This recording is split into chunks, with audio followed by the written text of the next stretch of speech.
சென்னை மாவட்டம் முழுவதும் சைக்கிளில் சென்றே கழக பணியாற்றி வந்த அண்ணன் ஆயிரம் விளக்கு உசேன் அவர்களுக்கு ஸ்கூட்டர் பரிசாக தர வேண்டும் என்று ஆயிரம் விளக்கு பகுதி கழக நண்பர்கள் விரும்பினர்.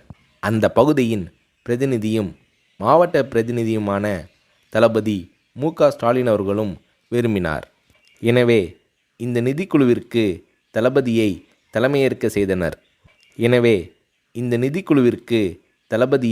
தலைமையேற்க செய்தனர். அந்த சமயத்தில் பெரியார் திடலில் ஒரு செயற்குழு நடைபெற்றது. அந்த செயற்குழுவிற்கு வருகை தந்தவர்களின் நன்கொடை ரசீதுகளை தானே கொண்டு போய் கொடுத்து வசூல் செய்தார் தளபதி. இப்படி பல்வேறு கழக நண்பர்களிடம் வசூல் செய்து ஆயிரம் விளக்கு பகுதி கழகத்தின் சார்பில் தலைவர் கலைஞர் அவர்களிடம் நிதி வழங்கப்பட்டது.